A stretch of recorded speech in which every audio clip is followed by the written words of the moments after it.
Hello बच्चों, कैसे हो आप लोग? अच्छे होंगे बेटा। बेटा मैं आज आपके लिए लेकर के आई हूँ हिंदी साहित्य का इतिहास। जो आपके 1 नंबर के क्वेश्चन आते हैं बेटा एग्जाम में, वो ज़्यादातर आपको हिंदी साहित्य के इतिहास से मिलते हैं। ठीक है बेटा, तो आज हम पढ़ेंगे हिंदी साहित्य का इतिहास। क्या पढ़ेंगे आज हम? हिंदी हिंदी साहित्य हिंदी साहित्य का इतिहास। ठीक है बेटा, आज हम क्या जानेंगे? हिंदी साहित्य का इतिहास। ठीक है, तो देख लेते हैं बेटा। हिंदी साहित्य का इतिहास है बेटा, जो हिंदी साहित्य के इतिहास का विभाजन करने वाले एक हमारे लेखक थे। कौन थे? आचार्य रामचंद्र शुक्ल। हिंदी साहित्य के इतिहास के लिए किसे माना जाता है? आचार्य रामचंद्र शुक्ल। ठीक है, आचार्य रामचंद्र शुक्ल ने हिंदी साहित्य के इतिहास का विभाजन किया। हिंदी साहित्य के इतिहास को आचार्य रामचंद्र शुक्ल ने 4 भागों में विभाजित किया। ठीक है बेटा, तो वो हम जान लेते हैं। उन्होंने 4 भागों में, कौन कौन से 4 भागों में विभाजित किया? हिंदी साहित्य के इतिहास का विभाजन करने वाले कौन थे बेटा? विभाजन करने वाले थे रामचंद्र शुक्ल। कौन थे बेटा?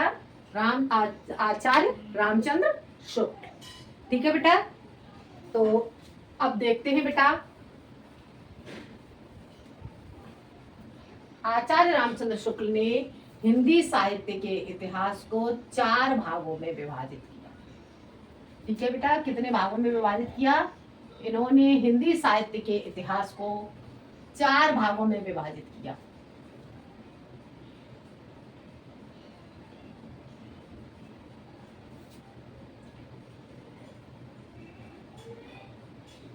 हिंदी साहित्य के इतिहास को आचार्य रामचंद्र शुक्ल ने 4 भागों में विभाजित किया। ठीक है, इसमें कौन कौन से 4 भागों में विभाजित किया? उन्होंने 4 भागों में विभाजित किया। पहला हो जाता है आपका आदिकाल। आदिकाल आदिकाल उसके बाद आपका आ जाता है भक्तिकाल। भक्तिकाल और भक्तिकाल के बाद आपका आता है बेटा रीतिकाल। रीतिकाल, ठीक है बेटा, और रीतिकाल के बाद आपका आता है आधुनिक काल। आधुनिक काल, ठीक है बेटा। इस तरह से आचार्य रामचंद्र शुक्ल ने इसका विभाजन किया। ठीक है, समझ आ गया बेटा? आचार्य रामचंद्र शुक्ल ने हिंदी साहित्य के इतिहास को 4 भागों में विभाजित किया। वो 4 भाग कौन से हो जाते हैं आपके? 4 भाग हो जाते हैं आपके आदिकाल, भक्तिकाल, रीतिकाल और आधुनिक काल। ठीक है, तो यहाँ पर इन्होंने आदिकाल का समय कितना माना? इन्होंने आदिकाल का समय माना है 1050। 1050 से 1375। क्या माना इन्होंने? 1050 से 1375। और भक्ति काल का क्या हो गया? 1375 से 1700। 1375 से 1700। और रीति काल हो जाता है 1700 से 1700 से ये हो जाएगा आपका 1900। और आधुनिक काल हो जाएगा बेटा आपका 1900 से अब तक।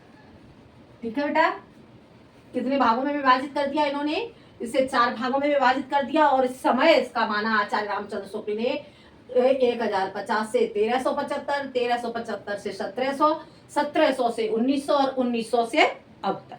ये हो जाता है बेटा इसका काल विभाजन का समय। ठीक है, अब देखते हैं बेटा आदिकाल। आदिकाल को बेटा जो हमारे आचार्य रामचंद्र शुक्ल हैं, इन्होंने इसे कहा आदिकाल। ठीक है, तो यहाँ पर जो कुछ विद्वान थे, कुछ लोगों के यहाँ पर मत आए, तो कुछ लोगों ने कहा कि नहीं, हम आदिकाल को आदिकाल कहना उचित नहीं है।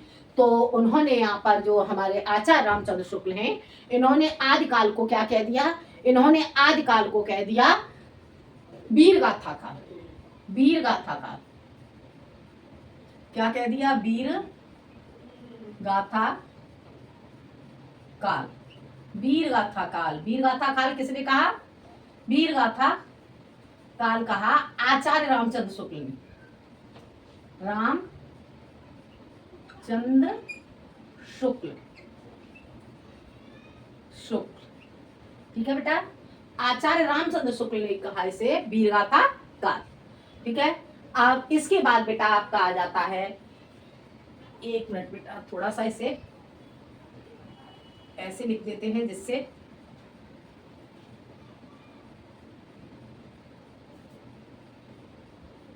वीर गाथा काल, वीर गाथा काल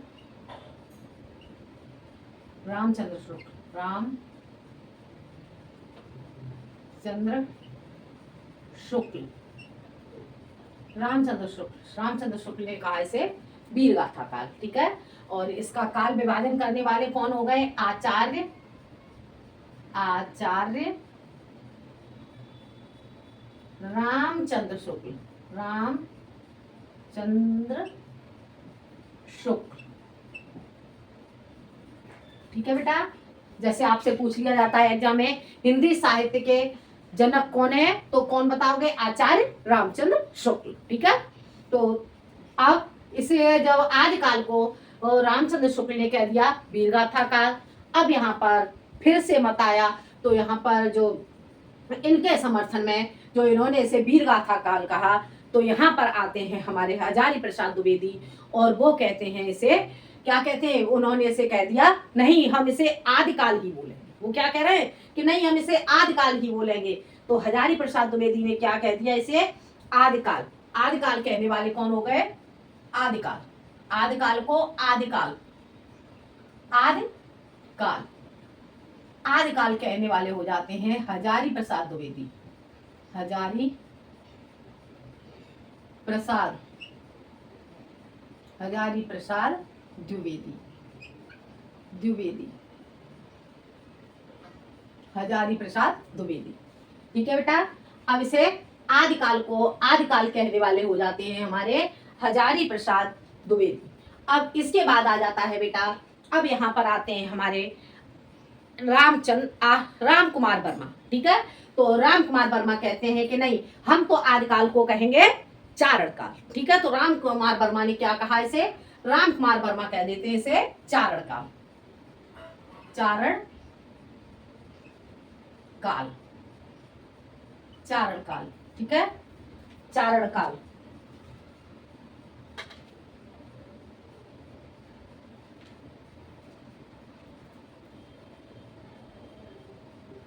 चारण काल, चारण काल किसे ने कहा, राम कुमार वर्मा ने, राम कुमार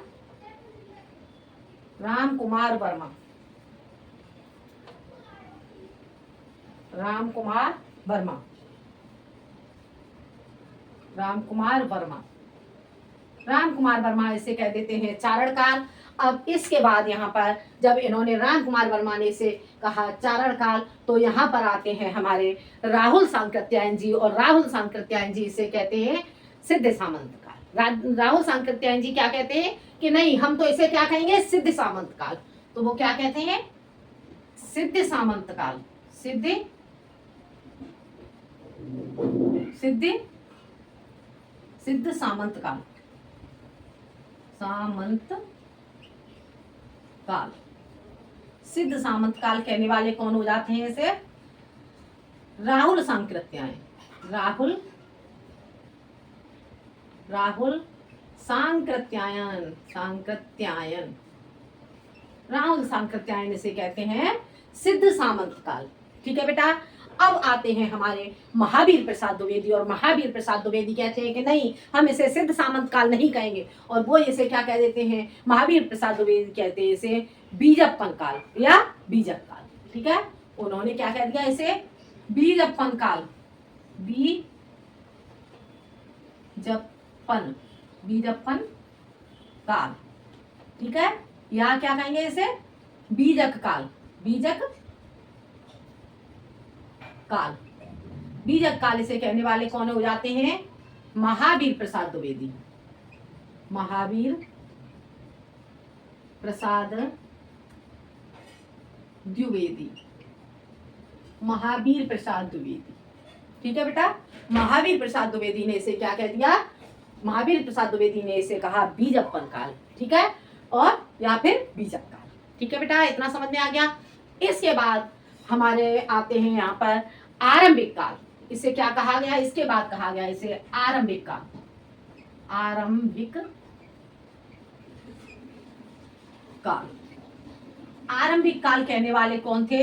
ये हो जाते हैं हमारे मिश्र बंधु। मिश्र बंधु, ये मिश्र बंधु के अंतर्गत बेटा ये कई भाई थे, इन्होंने मिलकर के हिंदी साहित्य में भाग लिया, ठीक है बेटा। तो ये इन्होंने मिश्र बंधुओं ने क्या कहा? मिश्र बंधुओं ने इसे कहा आरंभिक काल, ठीक है बेटा। समझ आ गया? आदिकाल रामचंद्र शुक्ल ने इसे कहा आदिकाल। आदिकाल रामचंद्र शुक्ल के कहने के बाद यहाँ पर लोगों ने इसमें मतभेद किया, तो उन्होंने कह दिया इसे वीरगाथा काल, ठीक है। वीरगाथा काल कहा रामचंद्र शुक्ल ने। उसके बाद आदिकाल को आदिकाल का ही समर्थन करने वाले हो जाते हैं हमारे हजारी प्रसाद द्विवेदी, ठीक है बेटा।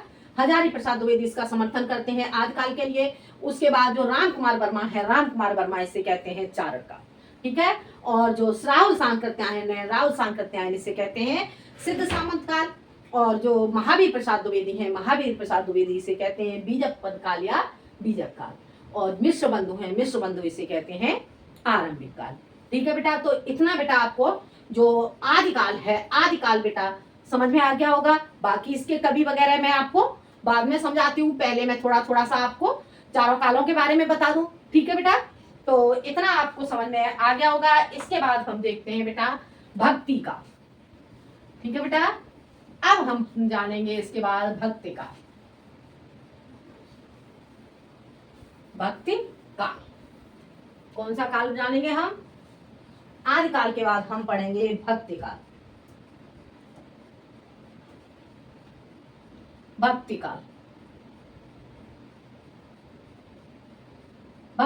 भक्ति काल को बेटा कितने भागों में बांटा गया है? यहाँ पर जो भक्ति काल है, भक्ति काल को बेटा 2 भागों में बांटा गया, ठीक है। भक्ति काल को भी 2 भागों में बांटा गया। और 2 भाग भक्ति काल के कौन से हो जाते हैं? सगुण और निर्गुण, ठीक है। भक्ति काल को भी 2 भागों में बांटा गया और इसमें 2 भाग हो जाते हैं सगुण और निर्गुण। कौन कौन से हो जाते हैं? सगुण और निर्गुण। ये हो जाता है हमारा निर्गुण और एक इधर हमारा हो जाता है सगुण। सगुण, ठीक है बेटा, निर्गुण और सगुण। अब यहाँ पर बेटा जो निर्गुण है, निर्गुण को भी 2 भागों में बांटा गया है और जो सगुण है, सगुण को भी 2 भागों में बांटा गया है, ठीक है। तो निर्गुण को 2 भागों में बांटा गया, तो इसे निर्गुण को 2 भागों में बांटा गया, तो इसे क्या कहा गया? एक को हो जाता है यहाँ पे हमारा, इसे कहेंगे प्रेमाश्रयी शाखा और ज्ञानाश्रयी शाखा। एक हो जाती है इसकी ज्ञानाश्रयी शाखा, ज्ञानाश्रयी शाखा, और एक हो जाती है बेटा इसकी प्रेमाश्रयी शाखा। प्रेमाश्रयी शाखा, प्रेमाश्रयी शाखा बेटा। ज्ञानाश्रयी शाखा, ज्ञानाश्रयी शाखा को कहा गया है संत काव्य धारा, और जो प्रेमाश्रयी शाखा है इसे कहा गया है बेटा सूफी काव्य धारा, ठीक है। निर्गुण के 2 भाग हो गए, एक 2 भागों में बांटा गया निर्गुण को, ज्ञानाश्रयी शाखा और प्रेमाश्रयी शाखा, ठीक है बेटा। अब ज्ञानाश्रयी शाखा को क्या कहा गया है? संत काव्य धारा, और जो प्रेमाश्रयी शाखा है, प्रेमाश्रयी शाखा को कहा गया है सूफी काव्य धारा, ठीक है बेटा। तो ज्ञानाश्रयी को क्या कहा गया है? ज्ञानाश्रयी को कहा गया है संत काव्य धारा, संत काव्य धारा, काव्य धारा, संत काव्य धारा। और जो प्रेमाश्रयी है, प्रेमाश्रयी को कहा गया है सूफी काव्य धारा, सूफी काव्य धारा, सूफी काव्य धारा, ठीक है बेटा। ज्ञानाश्रयी को संत काव्य धारा और प्रेमाश्रयी को कहा गया है सूफी काव्य धारा, ठीक है। अब संत काव्य धारा बेटा, जो संत काव्य धारा है, संत काव्य धारा के लेखक कौन माने जाते हैं? संत काव्यधारा के लेखक माने जाते हैं बेटा चतुर्वेदी परशुराम। ठीक है, कौन हो जाते हैं? चतुर्वेदी परशुराम। मैं आपको बता दे रही हूं, चतुर्वेदी परशुराम, परशुराम, चतुर्वेदी परशुराम। ठीक है बेटा, अब ये हो जाता है बेटा आपका चतुर्वेदी परशुराम, इसके संत काव्यधारा के लेखक हो जाते हैं। ठीक है, और संत काव्यधारा के अंतर्गत आने वाले कवि कौन कौन से हो जाते हैं? यहाँ पर बेटा संत काव्यधारा के कवि हो जाएंगे हमारे, संत काव्यधारा के कवि हो जाएंगे, किसके कवि हो जाएंगे बेटा? नामदेव कवि हो जाएंगे इसके, नामदेव, नामदेव, कबीरदास, कबीर दास, और उसके बाद हो जाएंगे बेटा आपके नानक, रैदास, रैदास, और हो जाएंगे आपके नानक, नानक, नानक, और हो जाएंगे बेटा आपके नानक के बाद आपके हो जाएंगे दादू दयाल, दादू दयाल, दादू दयाल, दादू दयाल, और हो जाएंगे आपके मलूक दास, मलूक दास, और हो जाएंगे आपके बेटा इसके सुंदर दास, सुंदर दास। ठीक है बेटा, कौन कौन से कवि हो गए आपके? नामदेव, कबीरदास, रैदास, नानक, नानक, दादू दयाल, मलूक दास और सुंदर दास। ठीक है बेटा, इतना बेटा आपको समझ में आ गया। संत काव्यधारा के कवि आपके कौन कौन से हो जाते हैं? नामदेव, कबीरदास, रैदास, नानक, नानक, दादू दयाल, मलूक दास और सुंदर दास। बेटा मैं इसे आपको तैयार करने के लिए एक ट्रिक बता देती हूँ, ठीक है, जिससे आप जो कवि हैं संत काव्यधारा के ये बहुत अच्छे से तैयार कर लोगे। ठीक है, इसकी ट्रिक क्या होगी बेटा? देखो मैं आपको बताती हूँ इसकी ट्रिक। ट्रिक हो जाएगी बेटा इसकी ट्रिक, इसकी ट्रिक हो जाती है बेटा नाम कबीर, नाम कबीर, नाम कबीर, रैदास नानक, नाम कबीर रैदास नानक, नानक, नाम कबीर रैदास नानक, दादू, दादू,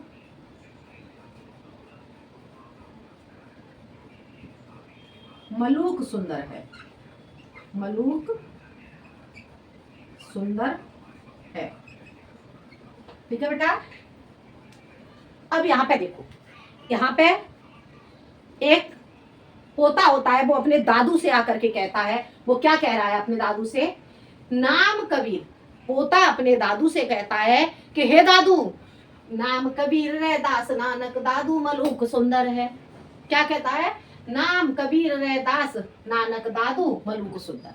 वो क्या कह रहा है कि हे दादू, जिसका नाम कबीर, जिसका नाम है कबीर, ये नाम है कबीर, नाम कबीर रैदास नानक, दादू मलूक सुंदर है। ठीक है बेटा, अब इसे आप कैसे तैयार करोगे? एक पोता है, एक पोता आकर के अपने दादा से कहता है कि हे दादू, दादू नाम कबीर रैदास नानक, दादू मलूक सुंदर है। इसे 2-4 बार बेटा आप रिवीजन करोगे, इसका रिपीट करोगे तो ये तैयार हो जाएगा। आपको संत काव्यधारा के जो लेखक हैं वो आप अच्छे से तैयार कर लोगे। कैसे पढ़ोगे इसे? नाम कबीर रैदास नानक, दादू मलूक सुंदर है, नाम कबीर रैदास नानक, दादू मलूक सुंदर है, नाम कबीर रैदास नानक, दादू मलूक सुंदर है। जब इसे बार बार बोलोगे तो ये तुरंत आपको ये जो संत काव्यधारा है, संत काव्यधारा के कवि तैयार हो जाएंगे। ठीक है, क्या पढ़ोगे इसे? नाम कबीर रैदास नानक, दादू मलूक सुंदर है। पोता दादा से कह रहा है, पोता दादा से कहता है कि हे दादा, नाम कबीर रैदास नानक, दादू मलूक सुंदर है। दादू, जो नाम कबीर है, रैदास है, नानक है, वो कैसा है? मलूक है, बहुत अधिक मलूक है। और कैसा है? बहुत सुंदर है। क्या कह रहा है? कि बहुत मलूक है और बहुत सुंदर है। अब बेटा नाम से आपका हो जाएगा नामदेव, नाम देव। ठीक है, नाम से आपका हो गया नामदेव। कबीर से आपका हो जाएगा कबीरदास, कबीर दास। ठीक है बेटा। और ये रैदास, रैदास आपका रैदास आ गया, रैदास। उसके बाद ये आपका नानक हो जाता है, नानक। दादू से आपका हो जाएगा दादू दयाल, दादू दयाल, दादू दयाल। ठीक है बेटा। और जो मलूक है, मलूक से आपका ये हो जाएगा आपका मलूक दास, मलूक दास। और सुंदर से आपका हो जाएगा सुंदर दास, सुंदर दास। ठीक है बेटा। तो आपको ट्रिक कैसी लगी कमेंट में जरूर बताएं बेटा। ठीक है। देखते हैं बेटा अब क्या हो जाता है आपका। नाम कबीर रैदास नानक दादू मलूक सुंदर है। ठीक है। तो ये आपको इस तरह से जो संत काव्य धारा है, संत काव्य धारा के आप कभी तैयार कर लोगे। ठीक है बेटा। तो इतना बेटा आपको समझ में आ गया होगा। तो भक्ति काल, भक्ति काल में आपको दो भाग हो जाते हैं, दो भागों में बांटा गया है इसे, निर्गुण और सगुण। ठीक है। तो जो सगुण निर्गुण है, निर्गुण के आपके को दो भागों में, जो निर्गुण काव्य धारा है, निर्गुण काव्य धारा को भी दो भागों में बांटा गया है। एक हो जाती है आपकी ज्ञानाश्रयी शाखा और एक हो जाती है आपकी प्रेमाश्रयी शाखा। और ज्ञानाश्रयी शाखा है उसे कहा गया है आपका संत काव्य धारा, और जो आपकी प्रेमाश्रयी शाखा है उसे कहा गया है सूफी काव्य धारा। ठीक है। जो ज्ञानाश्रयी शाखा है, ज्ञानाश्रयी शाखा को के लेखक हो जाते हैं आपके चतुर्वेदी परशुराम। ठीक है। और जो आपका सूफी काव्य धारा है, सूफी काव्य धारा के आपके बेटा जो लेखक हैं, सूफी काव्य धारा के आपके लेखक हो जाते हैं हथेब इस्फानी, हथेब इस्फानी। और आप हो जाते हैं आपके बेदिल, हथेब इस्फानी और बेदिल। ठीक है बेटा। अब इतना बेटा जो संत काव्य धारा है, संत काव्य धारा बेटा आपको समझ में आ गई होगी। संत काव्य धारा के जो कवि हैं, कवि मैंने आपको ट्रिक के अनुसार बताए, ये आपको समझ में आ गए होंगे बेटा। अब हम जानते हैं, इसके बाद हम पढ़ेंगे बेटा सूफी काव्य धारा। क्या जानेंगे अब हम इसके बाद? इसके बाद बेटा हम जानेंगे सूफी काव्य धारा। बेटा जो भी मैं आपको बता रही हूँ इसे बेटा आप साथ के साथ नोट जरूर करते जाएं। ठीक है। ये बोर्ड एग्जाम के लिए बहुत जरूरी है बेटा। जो आपके 1 नंबर के क्वेश्चन मिलते हैं आपको बेटा यहीं से मिलेंगे। जैसे कि बेटा मैंने अभी आपको आदिकाल में बताया था, आदिकाल में जो आपको क्वेश्चन पूछ लिया जाता है कि जैसे हिंदी साहित्य के जनक कौन माने जाते हैं, तो आप यहाँ पे बताओगे आचार्य रामचंद्र शुक्ल। ठीक है। आदिकाल को वीर गाथा काल कहने वाले लेखक कौन से हैं? ठीक है। तो आदिकाल को वीर गाथा काल किसने कहा है, तो वहां पे आप तुरंत बता दोगे आदिकाल को वीर गाथा काल कहने वाले हैं हमारे रामचंद्र शुक्ल। ठीक है। या आदिकाल को आदिकाल कहने वाले कौन है, आदिकाल को आदिकाल किसने कहा है, तो आप बता दोगे वहां पे आदिकाल को आदिकाल कहने वाले हो जाते हैं हजारी प्रसाद द्विवेदी। ठीक है। और आपको यहाँ पे जैसे चारण काल, चारण काल कहने वाला कौन है? ठीक है। आदिकाल को चारण काल किसने कहा है, तो आप बताओगे यहाँ पे राम कुमार वर्मा। और पूछा जाता है कि आदिकाल को सिद्ध सामंत काल किसने कहा है, तो वहां आप क्या कहोगे? राहुल सांकृत्यायन। ठीक है। तो इस तरह से जो आदिकाल है, आदिकाल बेटा आपको इस तरह से क्वेश्चन पूछे जाते हैं यहाँ से। अब बेटा आपका आ जाता है यहाँ पे, इतना बेटा आपको समझ में आ गया। अब हम जानेंगे बेटा सूफी काव्य धारा, सूफी काव्य धारा। ठीक है। सूफी काव्य धारा के आपके लेखक कौन हो जाते हैं? सूफी काव्य धारा के आपके लेखक हो जाते हैं बेदिल और हथेब इस्फानी। ठीक है। ये आपके लेखक हो जाते हैं। कैसे लिखेंगे इसे? हथेब, हथेब, हथेब इस्फानी, हथेब इस्फानी। ठीक है बेटा। और कौन है? बेदिल, बेदिल, हथेब इस्फानी, बेदिल, हथेब इस्फानी, हथेब इस्फानी, बेदिल। और आपके हो जाते हैं इसमें अहमद, अहमद, अहमद, अहमद निकाबल, अहमद निकाबल, निकाबल। कौन हो जाते हैं? अहमद निकाबल। ठीक है। ये सूफी काव्य धारा के आपके लेखक हो जाते हैं हथेब इस्फानी, बेदिल और अहमद निकाबल। ठीक है। अब हम जानेंगे बेटा सूफी काव्य धारा के कवि कौन कौन से हो जाएंगे। सूफी काव्य धारा के कवि, इसके कवि हो जाते हैं बेटा सूफी काव्य धारा के आपके सबसे श्रेष्ठ कवि माने जाते हैं सूफी काव्य धारा के जायसी। जायसी जायसी बेटा सूफी काव्य धारा के सबसे श्रेष्ठ कवि माने जाते हैं, ठीक है। और जायसी के बाद आपके इसके अगले कवि हो जाते हैं इसके कुतुबन,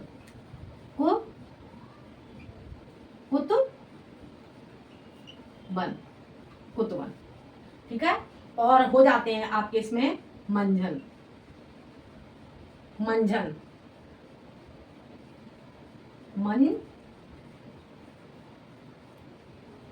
मंझन बेटा समझ आ रहा है आपको, ऐसे लिख दे रही हूं। सूफी काव्य धारा के आपके हो जाते हैं जायसी, जायसी, कुतुबन, कुतुबन और आपके हो जाते हैं मंझन, मंझन, मंझन, मंझन, ठीक है बेटा। आप कैसे करोगे इसे, आप कैसे तैयार करोगे ट्रिक के द्वारा। जैसे आपने अभी संत काव्य धारा के कवि ट्रिक के द्वारा तैयार करे, वैसे तो आप ये तैयार कर ही लोगे, ठीक है। तो अब इसे संत सूफी काव्य धारा के जो कवि हैं इसे ट्रिक के द्वारा कैसे पढ़ोगे। जायसी, जाय, जाय कुत मंझन, जाय कुत मंझन, जाय कुत मंझन, जाय कुत मंझन, जाय कुत मंझन, जाय कुत मंझन, जाय कुत मंझन, ऐसे ऐसे रिपीट करोगे तो ये आपको ये भी तैयार हो जाएगा, ठीक है। ये आपके हो जाते हैं सूफी काव्य धारा के बेटा कवि, ठीक है। तो इतना बेटा आपको समझ में आ गया होगा। भक्ति काल बेटा आपको समझ में आ गया होगा, ठीक है बेटा। भक्ति काल, भक्ति काल को दो भागों में बांटा गया, एक हो जाता है आपका निर्गुण, एक हो जाता है आपका सगुण, ठीक है। और इसे सगुण को, निर्गुण है, निर्गुण को भी दो भागों में बांटा गया, एक आपका हो जाता है ज्ञानाश्रयी शाखा और एक हो जाता है आपका प्रेमाश्रयी शाखा, ठीक है। ज्ञानाश्रयी शाखा में को कहा जाता है संत काव्य धारा और प्रेमाश्रयी शाखा को कहा जाता है सूफी काव्य धारा। अब जो संत काव्य धारा के कवि हो जाते हैं आपके नामदेव, कबीरदास, रैदास, नानक, दादू दयाल, मलूकदास, सुंदरदास। और इसे मैंने आपको बेटा ट्रिक के द्वारा बताई दिया है कैसे आप तैयार करोगे, ठीक है। और ये हो जाता है आपका सूफी काव्य धारा के, सूफी काव्य धारा के कवि हो जाते हैं आपके जायसी, कुतुबन और मंझन। बेटा आपको बोर्ड एग्जाम में पूछा जाएगा, क्वेश्चन आपको पूछ लिया जाएगा कि भक्ति काल को कितने भागों में विभाजित किया गया है, तो आप बताओगे उसे भक्ति काल को निर्गुण और सगुण में विभाजित किया गया है, ठीक है। या पूछा जाएगा निर्गुण, निर्गुण काव्य धारा को कितने भागों में विभाजित किया गया है, तो इसे निर्गुण काव्य धारा को विभाजित किया गया है ज्ञानाश्रयी शाखा और प्रेमाश्रयी शाखा, ठीक है। क्वेश्चन आपका आ जाता है ज्ञानाश्रयी शाखा को अन्य किस नाम से जाना जाता है, तो ज्ञानाश्रयी शाखा को जाना जाता है संत काव्य धारा के नाम से। या प्रेमाश्रयी शाखा को किस नाम से जाना जाता है, तो प्रेमाश्रयी शाखा को जाना जाता है सूफी काव्य धारा से, ठीक है, सूफी काव्य धारा के नाम से। या फिर आपसे जैसे पूछ लिया जाए नामदेव किस भक्ति काल में किस काव्य धारा के कवि थे, ठीक है। तो यहाँ क्या बताओगे, नामदेव संत काव्य धारा के कवि थे, कबीरदास संत काव्य धारा के कवि थे, रैदास संत कबीरदास के संत काव्य धारा के कवि थे, नानक संत काव्य धारा के कवि थे, ठीक है। इस तरह से बताओगे। और प्रेमाश्रयी शाखा में पूछ लिया जाए प्रेमाश्रयी शाखा को अन्य किस नाम से जाना जाता है, तो यहाँ पे आप बताओगे सूफी काव्य धारा, ठीक है। या फिर आपसे पूछ लिया जाए कि सूफी जो आपके संत काव्य धारा है, संत काव्य धारा के लेखक कौन है, तो आप बता दोगे चतुर्वेदी परशुराम, ठीक है। क्या बता दोगे, चतुर्वेदी परशुराम।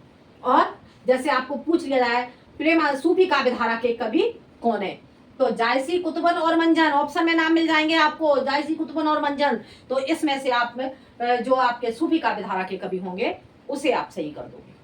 हो गया क्लियर बेटा, इतना समझ में आ गया बेटा। अब हम जानेंगे बेटा सगुण काव्य धारा। कौन सी काव्य धारा जानेंगे, सगुण काव्य धारा। सगुण काव्य धारा, ठीक है बेटा। वीडियो लंबी हो जा रही है बेटा। निर्गुण काव्य धारा बेटा आपको समझ में आ गया होगा। अब हम जानेंगे सगुण काव्य धारा, ठीक है।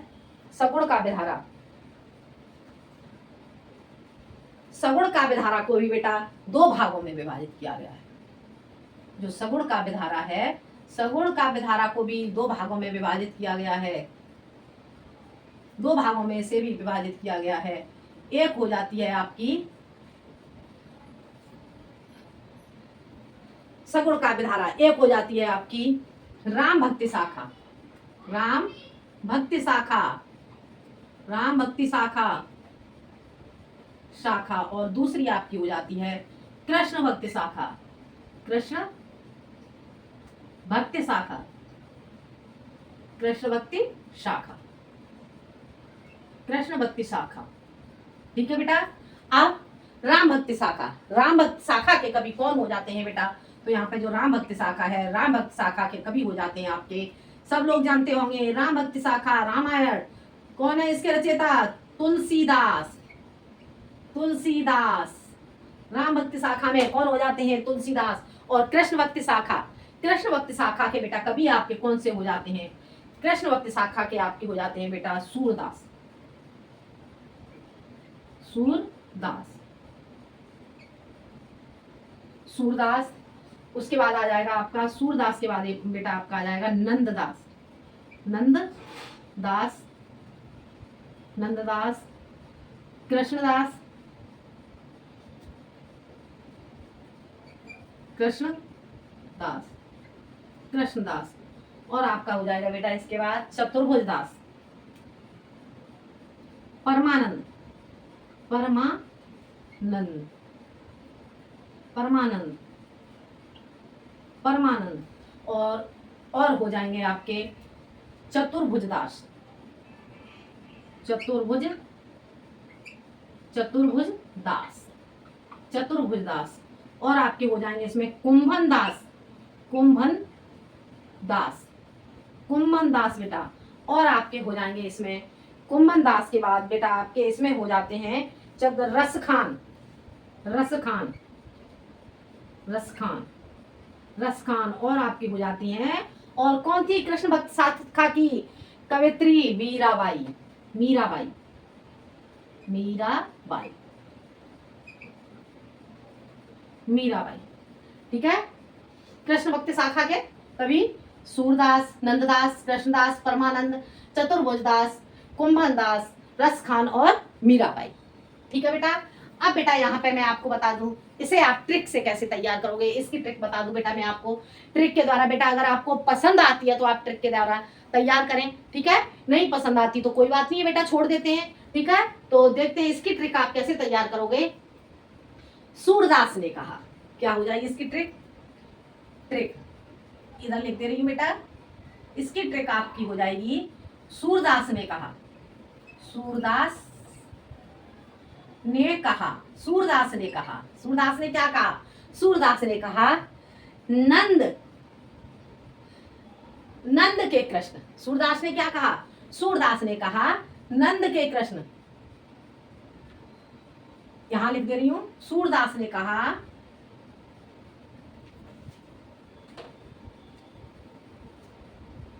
यहां लिख दे रही बेटा, ठीक है। ट्रिक देखो, सूरदास, सूरदास ने कहा, सूरदास ने कहा, क्या कहा सूरदास ने?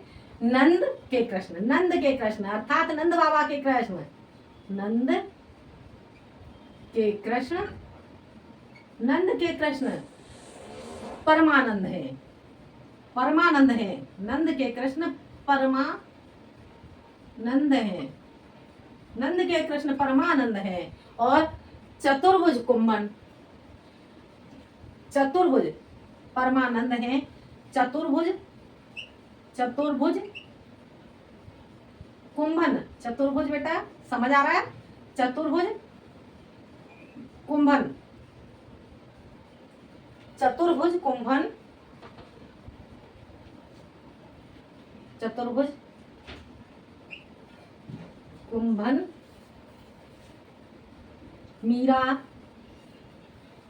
चतुर्भुज कुंभन, रसखान, रसखान, रसखान समझ आ रहा है बेटा?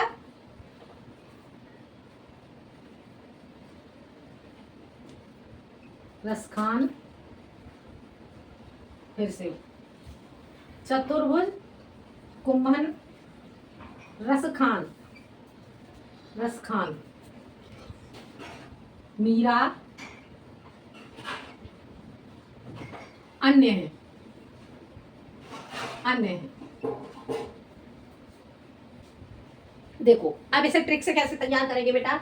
सूरदास ने कहा, सूरदास यहाँ पे कहते हैं, सूरदास ने कहा नंद के कृष्ण परमानंद है। नंद बाबा के कृष्ण कैसे हैं? परमानंद हैं, परमानंद को देने वाले हैं। ठीक है, सूरदास ने कहा नंद के कृष्ण परमानंद हैं। चतुर्भुज को मन रस खान मीरा अन्य है। चतुर्भुज रस खान, चतुर्भुज, चतुर्भुज, चतुर्भुज जानी लगाया बेटा मैंने यहाँ पे। चतुर्भुज, चतुर्भुज को मन रस खान मीरा अन्य। ठीक है बेटा, कैसे? सूरदास ने कहा, सूरदास ने कहा, सूरदास ने कहा नंद के कृष्ण परमानंद है। सूरदास ने कहा नंद के कृष्ण परमानंद है। चतुर्भुज को मन रस खान मीरा अन्य है। चतुर्भुज को मन रस खान मीरा अन्य है। बार बार बेटा इसे हम रिपीट करेंगे। कैसे? सूरदास ने कहा नंद के कृष्ण परमानंद है। चतुर्भुज को मन रस खान मीरा अन्य है। सूरदास ने कहा नंद के कृष्ण परमानंद है। चतुर्भुज को मन रस खान मीरा अन्य है। सूरदास ने कहा कृष्ण के, सूरदास ने कहा नंद के कृष्ण परमानंद है। चतुर्भुज को मन रस खान मीरा अन्य है। ऐसे ही इसका बेटा हम 2-4 बार रिवीजन करेंगे तो हमें ये जो कृष्ण भक्ति शाखा के कवि है, कृष्ण भक्ति शाखा के कवि तैयार हो जाते हैं। ठीक है बेटा, अब बोर्ड एग्जाम में जैसे बेटा आपसे क्वेश्चन पूछ लिया जाता है सगुण भक्ति शाखा को किसमें विभाजित किया गया है, तो यहाँ बताओगे आप यहाँ पे कितने भागों में बांटा गया है? 2 भागों में बांटा गया है इसे, राम भक्ति शाखा और कृष्ण भक्ति शाखा। या राम भक्ति शाखा किसके अंतर्गत आती है, तो यहाँ पे क्या लिखोगे? सगुण, सगुण के अंतर्गत। ठीक है, भक्ति काल में सगुण के अंतर्गत। कृष्ण भक्ति शाखा किसके अंतर्गत आता है? ठीक है, या फिर पूछ लिया जाए राम भक्ति शाखा के कवि कौन है, तो यहाँ पे आप लिखोगे तुलसीदास हैं। कृष्ण भक्ति शाखा के कवि कौन है, तो यहाँ पे आप बताओगे कृष्ण भक्ति शाखा के कवि सूरदास, नंदनदास, कृष्णदास, परमानंद, चतुर्भुजदास, कुंभनदास, रसखान मीराबाई। ठीक है बेटा, मैं तो बेटा जैसे ट्रिक से ही तैयार करती हूँ जो मैंने आपको बताई। अगर आपको अच्छा लगे बेटा तो आप तैयार कर लें। ठीक है बेटा, ये आपको भक्ति काल के जो कवि हैं ये आपको बेटा समझ में आ गए होंगे। अब हम जानेंगे बेटा भक्ति काल के बाद, अब हम पढ़ेंगे इसके बाद बेटा रीतिकाल। ठीक है, अब बेटा हम इसके बाद पढ़ेंगे रीतिकाल।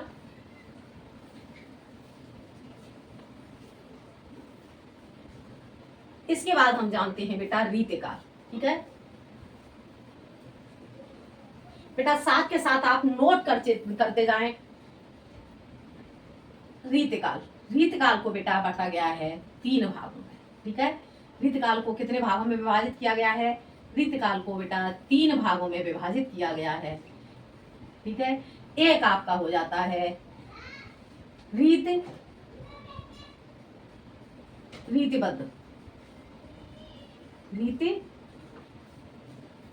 रीतिबद्ध। एक हो जाती है आपकी यहाँ पे रीतिबद्ध, और ये हो जाती है आपकी रीति सिद्ध, रीति सिद्ध, और ये हो जाती है आपकी रीति मुक्त, रीति मुक्त। ठीक है बेटा, रीतिबद्ध, रीति मुक्त और रीति सिद्ध। ठीक है बेटा, अब हम इसे कैसे तैयार करें? इसके लेखक रीतिबद्ध के कवि कौन हो जाते हैं बेटा? रीतिबद्ध के आपके कवि हो जाते हैं बिहारी, बिहारी, बिहारी। ठीक है बेटा, रीतिबद्ध के कवि हो जाते हैं आपके बिहारी, और इसके हो जाते हैं घनानंद, इसके कवि हो जाते हैं आपके घनानंद, और इसके रीति सिद्ध के आपके कवि हो जाते हैं, रीत सिद्ध के आपके कवि हो जाते हैं बेटा। ये बेटा आपके रीत सिद्ध के हो जाएंगे बिहारी, और इसके हो जाएंगे आपके केशव। रीतिबद्ध के हो जाएंगे आपके केशव, केशव। ठीक है, और ये आपके हो जाएंगे बिहारी, बिहारी। ठीक है बेटा, रीतिबद्ध, रीतिबद्ध के हो जाएंगे केशव, रीत मुक्त के हो जाएंगे आपके घनानंद, और रीत सिद्ध के हो जाएंगे आपके बिहारी। ठीक है, तो केशव, केशव घना बिहारी, ऐसे कैसे तैयार करोगे? रीतिबद्ध, रीत सिद्ध, रीत मुक्त है, केशव घना बिहारी, केशव घना बिहारी। ठीक है, ये इस तरह से बेटा आपका ये हो जाता है रीतिकाल। अब बेटा अब हम इसके बाद जानेंगे आपका आधुनिक काल। ठीक है बेटा, बस इतना ही बताऊंगी बेटा। बाकी का मैं आपको अगले वीडियो में लेके आऊंगी, अगले पार्ट में बताऊंगी। ठीक है, ये आपका हो जाता है बेटा आधुनिक काल। आधुनिक काल को बेटा कितने भागों में विभाजित किया गया है? 1 2 3 4 और 1 हो जाता है बेटा ये आपका 5। ठीक है बेटा, ये आपका हो जाता है 5। ठीक है, ये आपका आधुनिक काल है। आधुनिक काल को आपको 5 भागों में विभाजित किया गया है। इसमें आपका ये पहले हो जाता है भारतेंदु युग। भारतेंदु युग, भारतेंदु युग, भारतेंदु युग। ठीक है, और भारतेंदु युग को क्या कहा जाता है? भारतेंदु युग को कहा जाता है नव जागरण युग।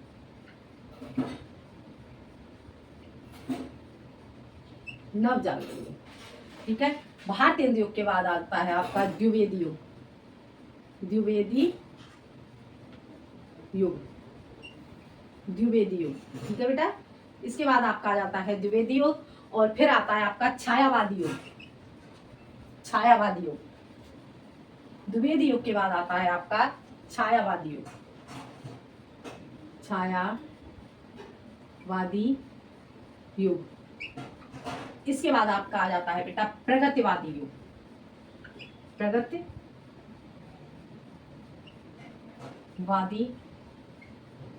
युग, और फिर आता है आपका प्रयोगवादी युग।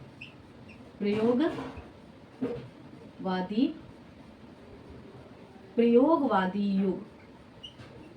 ठीक है बेटा, आधुनिक काल को बेटा आपको का बाटा विभाजन किया गया है। भारतेंदु युग, द्विवेदी युग, छायावादी युग, प्रगतिवादी युग और प्रयोगवादी युग। ठीक है बेटा, अब बेटा आपसे जो है यहाँ पे क्वेश्चन पूछ लिया जाता है बोर्ड में, जैसे कि भारतेंदु युग को अन्य किस नाम से जाना जाता है? तो यहाँ पे आप क्या बताओगे? भारतेंदु युग को नव जागरण युग से जाना जाता है। ठीक है, बाकी का द्विवेदी युग भी बताऊंगी मैं, शुक्लोत्तर युग हो जाता है बेटा इस तरह से। तो ये सारी चीजें बेटा मैं आपको जो आधुनिक काल है, आधुनिक काल बेटा मैं आपको अगले वीडियो में पढ़ाऊंगी। बाकी बेटा और जो सारे कवि हैं उनके बारे में मैं बताऊंगी आपको। ठीक है, जो आपके आदिकाल, भक्तिकाल और रीतकाल के कवि हैं उनके बारे में भी बेटा मैं आपको अगले वीडियो में बताऊंगी। ठीक है बेटा, तो क्योंकि वीडियो लंबी हो जाती है। ठीक है बेटा, तो आज के लिए बेटा इतना ही। अगर आपको हिंदी साहित्य बेटा समझ में आता है तो आप बेटा वीडियो सब्सक्राइब करें, लाइक करें और शेयर करें। ठीक है बेटा, आज के लिए इतना ही। धन्यवाद।